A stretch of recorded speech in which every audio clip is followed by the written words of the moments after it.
तो जय हिंद दोस्तों। तो आज हम लोग बात करेंगे बिहार के पार्ट 2 के बारे में, और इसमें हम बेसिकली जानेंगे कि बिहार की जो अक्षांशीय देशांतर रेखा है, बिहार को कैसे कहाँ पे अवस्थित है। तो एक बेसिक डिटेल लेंगे, और इसमें जितने भी बिहार के जो है प्रखंड है, सॉरी, जितने भी इसके वो प्रमंडल हैं वो उनके बारे में हम जानेंगे। और थोड़ा सा मिस्टेक हो गया, इनके जितने प्रमंडल है, 9 प्रमंडल है, सारे 9 प्रमंडलों के बारे में जानेंगे, कौन से प्रमंडल में कौन सा जिला आता है। और आइए शुरू करते हैं।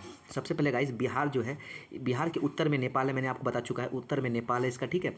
और इसके पश्चिम में यूपी है, पश्चिम में यूपी है, ठीक है। इसके पूरब में वेस्ट बंगाल है, और इसके दक्षिण में आपका झारखंड है, ठीक है, झारखंड है। इसकी जो सात रेखा, इसकी 7 जीरो से रेखा इसकी नेपाल से लगती है, 8 से यूपी, 8 से झारखंड, ठीक है, और 5 से लगती है यहाँ पे वेस्ट बंगाल की, ठीक है। तो ये इसका ये आपको बता दिया, इससे क्वेश्चन आते हैं। और मैंने आपको ये भी बता चुका हूँ कि जैसे कि ऊपर में सबसे पहले आप शुरू कीजिए, अगर आप इस डिटेल से अगर इसको याद रखना चाहते हैं तो आप इसको पश्चिमी चंपारण से शुरू कीजिए। पश्चिमी चंपारण, पूर्वी चंपारण से होते हुए आप इसका किशनगंज आइए, किशनगंज से बांका आइए, बांका से आप कैमूर आइए, कैमूर से फिर आप गोपालगंज होते हुए और लास्ट पटना एंट्री कीजिए। और जैसे कि इससे कि आपको एक समझ में आ जाएगा कि सीरीज बाई की कौन सा जिला कहाँ पे अवस्थित है, ठीक है।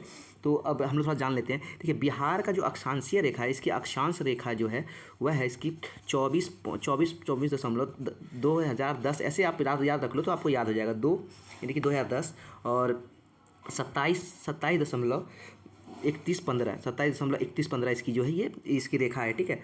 तो ये इसकी अक्षांशीय रेखा है। और इसकी मैं देशांतर रेखा के बारे में आपको बताऊँ। देशांतर रेखा, इसकी देशांतर रेखा है, देशांतर, ठीक है, देशांतर रेखा इसकी जो है, देशांतर रेखा इसकी जो पड़ेगी वो पड़ेगी 83.9, सॉरी,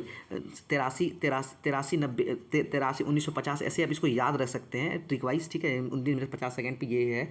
और फिर 88.1740, ये इसका जो है ये देशांतरी रेखा है, ठीक है। इसका जो बिहार का जो आकार है, इसको आप आयताकार बोल सकते हैं। बिहार का आकार कैसा है? आयताकार इसका आकार है, आयताकार, ठीक है। इसकी क्वेश्चन आते हैं इससे बीपीएससी में कि बिहार का कैसा आकार है, तो ये एक आयताकार आकार है, ठीक है। और ये चतुर्भुज भी कह सकते हैं इसको आप, ठीक है। और ये कहाँ अवस्थित है? अगर क्वेश्चन आ जाए तो ये, अगर इससे क्वेश्चन आ जाए कि ये भारत के किस में, कहाँ पे, सॉरी, ये अगर पूछा क्वेश्चन आ जाए कि भारत के किस अक्षांश यानी कि किस गोलार्ध पे अवस्थित है, तो ये अगर आप थोड़ा सा, अगर आपको बेसिक अगर आपको बात मालूम होगा, तो बिहार जो है बेसिकली कहाँ पे है? ये पहले तो कर्क रेखा के उत्तर पे है, ठीक है। और कर्क रेखा कहाँ पाई जाती है? कर्क रेखा पाई जाती है उत्तर में, ठीक है। तो बिहार जो है ये उत्तर गोलार्ध में स्थित है, ठीक है। कर्क रेखा के उत्तर में, उत्तरी गोलार्ध में ये स्थित है, ठीक है। और ये कर्क रेखा को नहीं काटता है, बिहार कर्क रेखा को नहीं काटता है। ये बात एकदम अच्छे से आप याद कर लीजिए, क्योंकि इससे क्वेश्चन आ सकते हैं। और कर्क रेखा को काटने वाले मात्र 8 राज्य हैं, ठीक है, जिसमें से कि कर्क रेखा काटने वाले मात्र 8 राज्य हैं, जिसमें से पहला आपका गुजरात है, दूसरा राजस्थान है, तीसरा आपका मध्य प्रदेश है, चौथा आपका छत्तीसगढ़ है, पाँचवा आपका ये उड़ीसा है, सॉरी, पाँचवा आपका झारखंड है, फिर आपका वेस्ट बंगाल है, फिर आपका त्रिपुरा है, और फिर आपका आ जाता है मिजोरम, ठीक है भाई। मिजोरम जो है ये कर्क रेखा को काटता है, मगर आपका जो है मणिपुर कर्क रेखा को नहीं काटता है। इस बात को बड़े अच्छे से याद रखिए, क्योंकि यहाँ से क्वेश्चंस आते हैं। और बेसिकली हम लोग थोड़ा सा, सॉरी,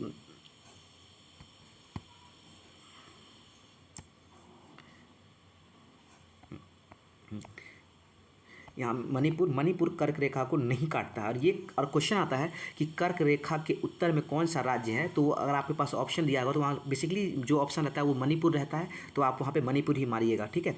और मैं आपको इसके बाद नेक्स्ट वीडियो में भारत के कौन से जो स्टेट्स है, कहाँ अवस्थित हैं, अंडमान निकोबार जो कहाँ क्या कौन सा द्वीप अवस्थित है, मैं सारी इस नेक्स्ट वीडियो में आपको मैं बताऊँगा। और अब देखिए,